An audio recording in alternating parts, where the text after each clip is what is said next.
저는 얼마 전 파혼한 20대 후반 서울 사는 직장인 여성입니다.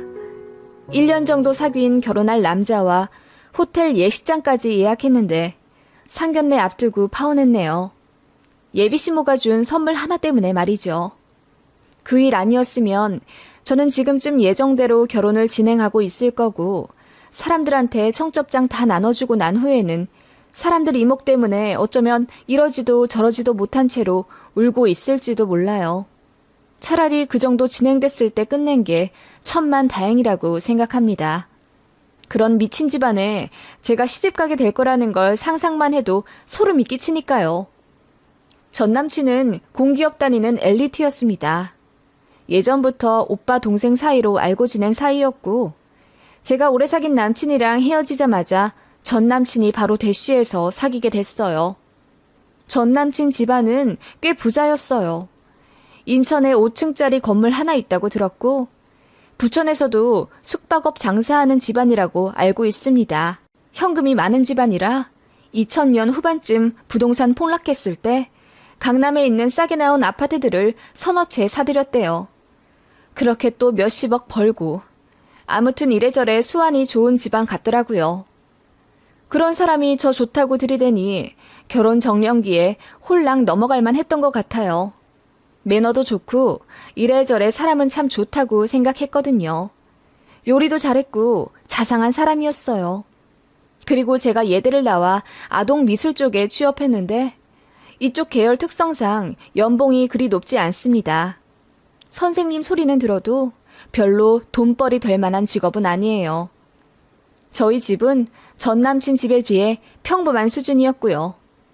아버지 어머니 공동사업하고 계시고 용인에 아파트 자가로 하나 갖고 계세요. 저랑 제 남동생 뒷바라지 해주시느라 고생하셨고 저는 저희 부모님이 늘 자랑스러웠습니다. 전 남친은 저한테 거의 올인하다시피 했어요. 진짜 지극정성으로 잘해주었고 저도 그런 모습에 흠뻑 빠졌던 것 같아요. 결혼하고 싶다고 사귀는 내내 노래를 부르더라고요. 자기야, 우리 엄마가 자기 보면 정말 좋아할 거야. 이렇게 예쁘고 참한 며느리 어디서 데리고 왔냐고 하면서. 내 얘기를 집에다 해드렸어? 응, 당연하지. 뭐라고 하시는데? 내가 좋다 하는 여자면 언제든지 오케이라고 하셨거든. 예전부터 그러셨어. 그리고 자기도 나랑 오래 알고 지낸 사이니까 알잖아. 내가 그동안 여자친구가 없었던 건 아니지만 자기처럼 결혼하고 싶어한 여자는 한 명도 없었다는 거. 내가 이만큼이나 좋아한 여자 분명히 우리 부모님도 좋아하실 거야. 말 나온 김에 이번 주에 식사하러 갈래? 사귄 지 반년 조금 넘었을 때 전 남친이 그렇게 자연스럽게 본인 부모님께 저를 인사하러 오라고 조르더라고요. 그래서 그 집에 갔는데 생각보다 부모님들도 괜찮으신 거예요. 아버님은 말수가 좀 없으시긴 했지만 워낙 무뚝뚝하다 하시길래 그런가 보다 했고요. 전 남친 어머님은 되게 고상하고 우아하시더라고요. 그래. 우리 진수 여자친구라고? 이름이 뭐예요? 엄마, 여자친구 아니고 예비 신부라고. 내가 결혼하고 싶은 사람이라니까. 아, 네. 저는 김은하라고 합니다. 초대해 주셔서 감사합니다, 어머님. 어머님이래. 나 벌써 시어머니 된 거야? 하시면서 웃으시더라고요. 솔직히 무슨 호칭을 해야 할지 모르겠더군요. 그래서 어머님이라고 불러드렸더니 쑥스럽다고 하시면서 마구 웃으시더라고요. 그런데 그게 좋아서 웃은 게 아니시더군요. 반전 이야기는 더 뒤에 가서 하겠습니다. 그날 첫 인사자리라 뭐라도 드려야 할 것 같아서 꽃다발을 가져갔습니다. 그랬더니 전 남친 어머니가 고맙다 하시며 받아주시더라고요. 그런데 받고 나서 그냥 구석에 처박아 두다시피 하는 게 보였어요. 뭐 식사 준비하느라 분주해서 그러셨나 보다 했는데 이것도 이유가 있더라고요. 아무튼 어머님은 거의 한정식 코스 요리처럼 음식을 만들어 주셨어요. 진짜 과분하다 싶을 만큼 잘 얻어먹어서 저도 너무 감사하더라고요. 그래서 연신 웃음꽃 만개하며 식사 자리에 앉아 있었죠. 전 남친 엄마가 저희 집 호구조사를 시작하시더라고요. 그래서 저희 집 사업하시는 거랑 제 남동생 약대 간 거, 그리고 제 비전에 대해 간략하게 설명을 해드렸어요. 그랬더니 표정이 좀 묘하시더라고요. 웃는 것도 아니고 인상을 찌푸린 것도 아니고 뭔가 마음에 안 드시는 것 같긴 한데 아들이 하도 옆에서 잘 봐달라 보채니 억지로 웃으시는 것 같기도 하고 그랬습니다. 어쨌든 첫 식사는 그렇게 끝났고 전 남친은 설레발 치면서 이제 제가 자기네 가족 다 된 거라고 기뻐 죽으려고 하더라고요. 전 남친은 그 식사를 한 2주 뒤에 저에게 정식 프로포즈를 했습니다. 명품 다이아 반지를 내밀면서 올해가 가기 전에 꼭 식을 올리고 싶다고 하더군요. 그때 저도 너무 감동했기 때문에 눈물을 흘리면서 그 프로포즈를 오케이 했습니다. 인연이라고 생각했어요. 오빠 동생으로 오래 알고 지낸 세월 역시 다 우리 사랑의 복선이라고 의미 있게 여겼습니다. 그렇게 행복한 마음으로 전 남친은 저희 집에 데려가 엄마 아빠께 소개시켜 드렸어요. 전 남친이 되게 깍듯하고 또 어른들께 싹싹하게 구는 사람이라 저희 부모님도 참 좋아하시더라고요. 게다가 솔직히 말해서 집안도 부자고 직장도 좋으니 금상첨화겠죠. 그렇게 저희 집에서는 전 남친을 엄청 환영해줬어요. 물론 경제적인 면으로도 너무나 완벽한 사람이지만 무엇보다 저를 많이 좋아해 주었고 매너도 좋은 신사적인 남자였으니까요. 다만 엄마가 걱정하시더라고요. 그 집이 그렇게나 부자라면서 그런데 우리 같은 평범한 집이랑 사돈으로 엮이고 싶어 하실까? 물론 엄마 눈에는 우리 딸이 최고지만 엄마 아빠가 평범해서. 저번에 만나 뵀을 때 내가 얘기 다 했어. 별 말씀 안 하시던걸? 그리고 인상이 좋으셨어. 말투도 온화하시고. 엄마가 걱정할 만한 그런 일은 일어나지 않을 거야. 저도 그렇게 말은 했지만 솔직히 내심 걱정이 되는 건 사실이었어요. 저희 집은 최대한 이돈 저돈 끌어모아서 1억에서 1억 5천 정도 저에게 해주실 수 있다고 하셨고 그 안에서 예물예단 전부 해결해야 한다고 하셨습니다. 저는 모아둔 돈이 3천만 원 정도 있었고요. 그래서 남친에게 얘기를 했더니 그냥 몸만 오면 된다면서 큰 소리를 뻥뻥 치더라고요. 그래도 어떻게 결혼하는데 아무것도 안 해. 오빠 내가 잘 살긴 하지만 나도 성의를 보여야지. 우리 집이 아예 없는 것도 아닌데. 됐어. 우리 엄마가 강남에 집 하나 해준다고 했어. 지금 전세 주고 있는데 그 집들 중에 나 하나 준다고 했으니까 걱정 마. 그리고 가정가구도 우리가 다 할게. 너는 걱정 안 해도 돼. 아니 오빠, 그래도 어떻게 그래. 그럼 내가 가진 돈이라도 다 보탤게. 됐다니까. 하면서 전 남친은 아무것도 걱정하지 말라며 큰 소리를 뻥뻥 치더군요. 신랑 쪽에서 집을, 무려 강남에 있는 아파트를 떡하니 신혼집으로 내주신다는데 아무리 남자가 자기가 다 해오겠다고 해도 신부 쪽은 마음이 불편할 수 있잖아요. 그래서 신부 쪽에서 가전 가구 정도는 넣을 거라고 전 남친 부모님께 잘 말씀드려달라고 했어요. 그런데 그날 밤 저한테 모르는 번호로 전화가 오더라고요. 받아보니 전 남친의 어머니였습니다. 여보세요? 응, 나 진수 엄마예요. 늦은 밤 전화해서 미안해요. 아, 네, 안녕하세요. 아닙니다. 혹시 무슨 일 있으신가요? 그게 아니라 내일 나 좀 봤으면 하는데 점심이 좋아요? 저녁이 좋아요? 아, 내일이요? 내일은 사실 제가 오후 8시까지 강의가 있어서. 강의? 그 애들 가르친다는 그거? 한 달에 200만 원 번다면서 그게 그렇게 나보다 중요한 일이에요? 나는 결혼할 사람 엄마인데. 네? 그게 무슨... 농담이지. 그래서 내일은 안 된다는 건가? 아, 점심시간은 될 것 같긴 한데요. 그럼 장소를... 내가 그쪽으로 갈게. 식당은 뭐 알아서 예약을 해줄래요? 그럼 내일 봐요. 그렇게 본인 할 말만 하고 끊어버리는 전 남친 엄마와의 통화에 저는 어안이 벙벙했어요. 무슨 일이길래 그렇게 갑자기 약속을 잡자고 한 건지. 게다가 통화 내용이 은근히 기분이 나빴어요. 200만 원 벌면 직업이 아닌 건가요? 예비 시어머니보다 더 중요한 게 어딨냐는 그 말투에 마음이 복잡해지더라고요. 그래서 남친에게 전화를 걸었는데 안 받더라고요. 그렇게 찝찝한 마음으로 다음 날을 맞이했는데 전 남친은 본인 엄마가 저한테 연락했는지도 모르더라고요. 그냥 예비 며느리랑 식사 한번 하고 싶은가 보지. 자기 회사 근처로 간다는데 점심이나 맛있는 거 사달라고 해, 우리 엄마한테. 그러길래 일단 알겠다고는 했는데 가슴이 왠지 모르게 무거워졌습니다. 그렇게 점심시간이 되었고 저는 일식당 예약해서 예비 시모에게 알려드렸어요. 그렇게 만나 뵈었는데 처음 만났을 때랑 다르게 얼굴에 웃음기가 하나도 없으시더라고요. 그 모습에 솔직히 좀 무섭기까지 했고요. 전 남친 엄마, 그러니까 예비 시모가 이러더군요. 아니, 우리 아들한테 얘기를 듣자 하니 솔직히 복장이 좀 터져야지. 네? 그게 무슨 말씀이세요? 가전 가구를 해오겠다고 했다면서? 아, 네. 집 마련해 주시는 거에 비하면 너무 약소하지만 저도 할 수 있는 데까진 보태고 싶어서요. 어머님 혹시 언짢으신 부분이 있으세요? 무슨 대단한 가전 가구를 해오려고 그러나 내가 궁금해서. 네? 아니, 우리가 몸만 오라고 했는데 왜 굳이 아득바득 뭘 해오려고 해? 그래도 이 정도는 했다. 나중에 큰 소리 치려고 그런 건가? 내가 진수한테 해주는 강남 아파트 그거 시세가 얼마인지 알아요? 그게 19억이야. 아무리 좋은 가정가구 해와봤자 그 집 사정에 몇 천만 원 정도밖에 안 될 텐데 그 얼마 되지도 않는 성의로 좀 비벼보겠다는 건가? 예비 시모의 논리는 이러했습니다. 몸만 오라는 자기네 말을 무시하고 가전가구를 해오겠다는 신부 쪽 태도가 너무 어이가 없다는 겁니다.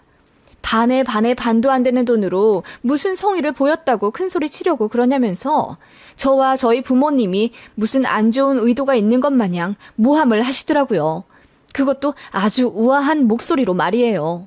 어머님, 그게 아니라요.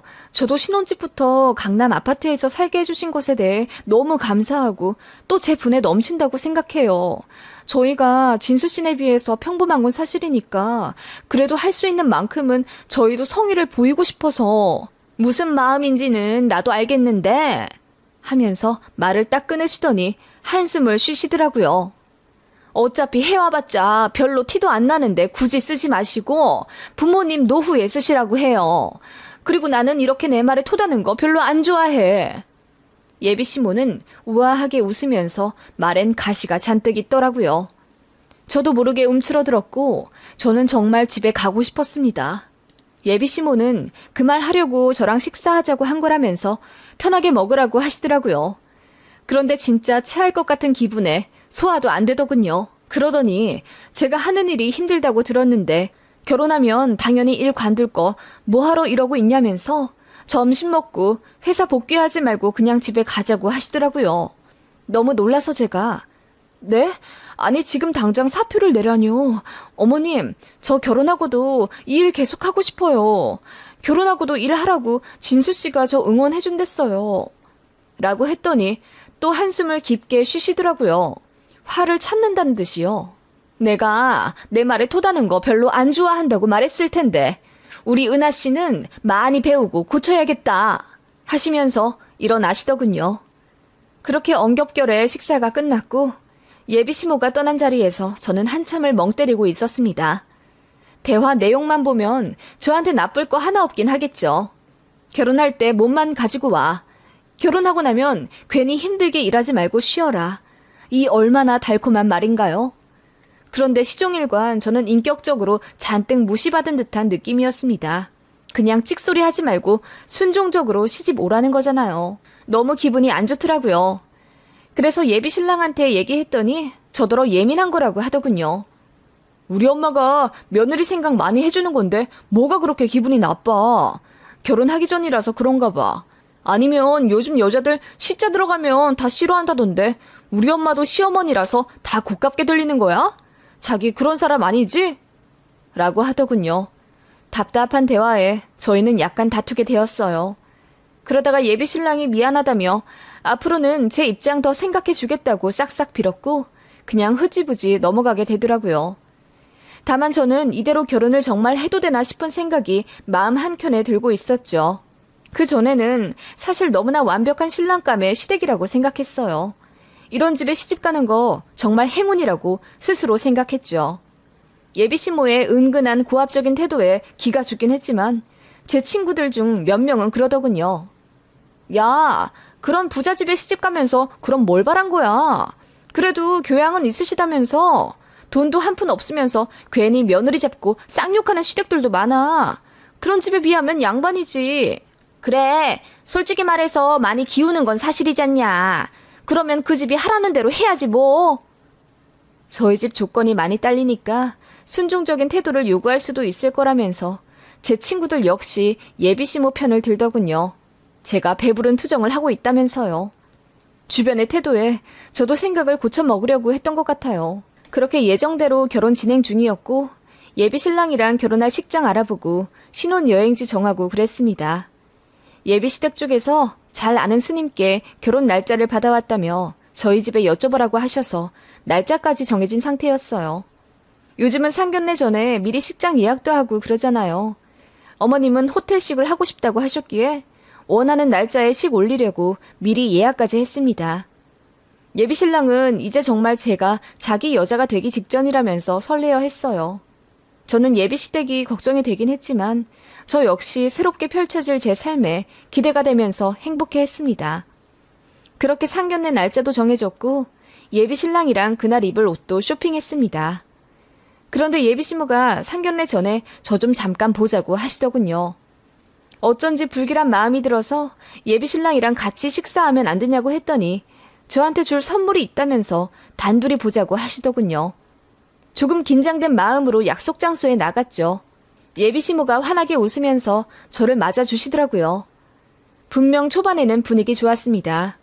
어머님이 좀 순종적인 며느리 타입 좋아하시는 것 같아서 되도록 맞춰드리려고 했어요. 그랬더니 기분이 더 좋아지신 듯 약주도 시켜 한잔 하시더라고요. 취기가 오르면서 어머님은 약간 말투나 태도가 풀어지셨고 점점 걸걸해지시더라고요. 그러더니 갑자기 생각이 났다면서 저한테 선물을 주시더라고요. 내가 선물 준다고 했잖아. 한번 열어봐. 라고 하시길래 저는 이게 뭔가 받았습니다. 가로로 긴 선물 박스였는데 크기에 비해 매우 가벼웠어요.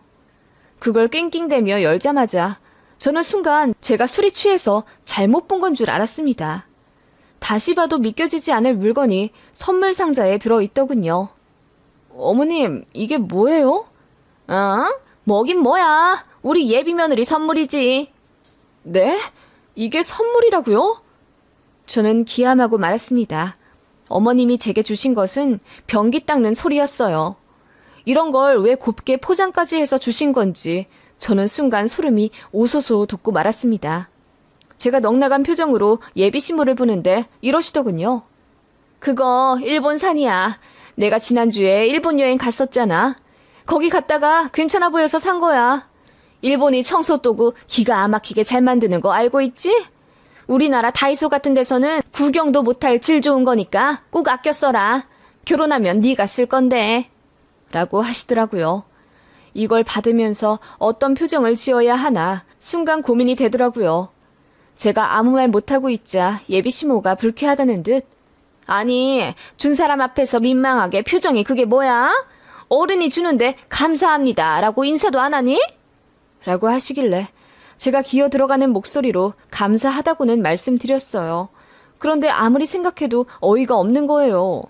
어머님, 주신 건 감사한데 변기 소리 선물이라니 좀 당황스러워요. 당황스럽긴. 그럼 내가 무슨 다이아 반지라도 줄 거라 생각했니? 강남 아파트까지 떡하니 살게 될 거면서 뭘 봐라? 변기솔, 수세미, 걸레. 앞으로는 너한테 이런 것만 줄 거다. 라고 하시더군요. 너무 기분이 나쁘더라고요. 어머님, 제가 다이소에서 사면 되는데요. 안 주셔도 돼요. 라고 했더니 갑자기 저한테 물을 끼얹으시더라고요. 순간 너무 놀라고 차가워서 정신이 혼미해지더라고요. 내가 내 말에 토다는 거 싫다고 했지? 내가 왜 이런 거 줬겠니? 너 그 하등 쓸데없는 일 관두고 집에서 살림이나 하라고 주는 거야. 시어머니 될 사람이 주는 물건, 말은 단 하나도 허투루 듣지 말고 귀담아 듣고 받아야 하는 거다. 어머님, 저 결혼하고도 일 계속한다고 말씀드렸는데요. 말도 안 되는 소리 하고 앉아있다. 너 일하면 집안일은 누가 하니? 우리 집이 부자라고 가사 도우미 붙여줄 거라 생각하나 본데 오산이다. 나 지금까지 집에 파출부 한 번 안 들이고 살림 내가 다 꾸렸어. 우리 집안 돈도 내가 다 불려가면서 집안일까지 다 했단 말이야. 결혼하면 당연히 여자가 집안 살림 다 하는 거다. 어머님, 저는... 그리고 이제 우리 가족 된다니 하는 말인데 너 교양 좀 키워야겠더라. 어디 어른한테 함부로 절하를 가지고 와? 내 생명을 끊겠다는 거야? 네? 그게 무슨 말씀이세요? 인사 올 때 가져온 꽃다발 말이야. 자고로 식물은 뿌리채 있어야 생명이 느껴지고 아름다운 법인데 그렇게 댕강 잘려진 절화를 보면 넌 마음 안 아프니? 차라리 난을 포장해서 가져오지. 그런 사소한 선물 하나하나에서 다 교양과 인품이 드러나는 법이다. 상상도 하지 못했던 예비시모의 지적에 저는 그저 얼이 빠져 있었습니다. 세상에 꽃다발이라는 흔한 선물에 그런 의미까지 생각하는 사람이 누가 있을까요? 듣도 보도 못한 논리에 웃음도 안 나오더라고요. 그리고 하나 더 생각났다는 듯. 그리고 다짜고짜 첫 인사 자리에서 어머님이라니. 어디 며느리 자리 맡겨놓은 사람 마냥 그게 무슨 호칭이니? 이래저래 마음에 안 드는 거 투성이지만 그래도 우리 아들이 좋다니 내가 어쩔 도리가 없더라. 이왕 우리 식구 되는 거 이제부터라도 정신 똑바로 차리고 나한테 잘 배워라. 내 말 들어서 나쁠 거 없어. 우리 집 잘 된 것도 다 내 말대로 해서 복이 들어온 거다.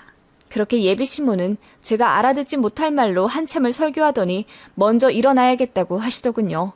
아, 저더러 일주일 내로 꼭 사표 내라고 신신당부의 말씀과 함께요. 저는 이대로 예비신모를 보내면 두고두고 후회할 것 같다는 생각이 들었습니다. 내가 뭘 잘못했길래 변기소를 선물 받고 물까지 끼얹어 맞으면서 혼나야 하는 건지 이해가 안 되더군요. 그리고 이런 수모를 당하면서까지 결혼하려 했던 제 자신이 혐오스러웠고 저를 키워줬던 저희 부모님께 너무 죄송한 마음이 들었습니다. 그래서 예비시모가 일어나려는 동시에 저도 물컵을 확 그 면상에 끼얹어 버렸습니다. 예비시모는 아이쿠 하는 소리와 함께 뒤로 넘어졌고요. 저는 넘어진 예비시모를 내려다보며 말했습니다. 저 이 결혼 안 할래요. 그쪽 말 고분고분 잘 들을 노예를 찾는 거면 인력사무소에나 가보세요. 강남 아파트가 대체 뭔데요? 사람 인격 무시해도 될 만큼 그게 가치 있어요? 아주머니처럼 천박한 사람을 내 시어머니로 모시려고 했던 제가 한심스러워요. 결혼 안 합니다. 더러워서 안 해요. 라고 하고 나와버렸어요. 그렇게 예비시모와 헤어지자마자 갑자기 참았던 눈물이 막 나더라고요. 이게 꿈인가 싶더라고요. 일단 예비신랑한테 전화를 걸었습니다. 아무것도 모르는 그 남자에게 저는 펑펑 울면서 예비시모와 있었던 일을 전부 말했어요. 그런데 당연히 제 편을 들어줄 줄 알았던 그 남자는 아니 근데 우리 엄마 말 들어서 진짜 안 좋을 거 없어. 우리 집 내가 5살까지만 해도 엄청 가난했다는 거 알지? 우리 엄마가 다 이만큼 재산 불리고 일군 거야. 엄마 없었으면 우리 이렇게 부자 되지도 않았어. 라고 하면서 본인 엄마가 원래 좀 말이 직설적이긴 한데 그래도 들어보면 다 맞는 말일 거라면서 지금이라도 돌아가서 자기 엄마한테 사과를 하라는 겁니다. 아무리 그래도 어른한테 똑같이 물을 끼얹는 게 어딨냐면서요. 모전자전 똑같은 또라이들이라고 욕하면서 다신 연락하지 말라고 하고 헤어졌습니다. 어이가 없더군요. 집에다가는 얘기 안 했어요. 딸이 그런 수모를 당한 사실을 자세히 알리고 싶지가 않았어요. 그냥 성격 안 맞는 것 같아서 파혼했다고까지만 얘기했습니다. 제가 속상해하는 거 아시고는 부모님도 더 캐묻지 않고 위로해 주시더라고요. 예비시모는 그 이후로 저한테 파혼은 하더라도 호텔 위약금은 저더러 물라고 난리를 치더라고요. 그런 개소리에 일일이 반응하고 싶지도 않았는데 도가 지나치더군요. 그래서 전 남친한테 말했죠. 니네 엄마 한 번만 더 사람 귀찮게 헛소리하면 예비 며느리한테 선물이랍시고 변기솔 준 거 내가 니네 동네에 다 소문 낼 거라고 했더니 그 이후로 둘한테 다 연락 안 오고 잠잠하네요. 정말 황당 그 자체입니다. 알고 보니 마마보이였던 전 남친도 어이없고요. 어떻게 남의 집 귀한 딸한테 변기소를 선물로 주죠? 그런 집에 시집 갔다가는 매일매일 폭언 듣고 노예처럼 부림 당하다가 제명에 못 살지 않을까 싶네요.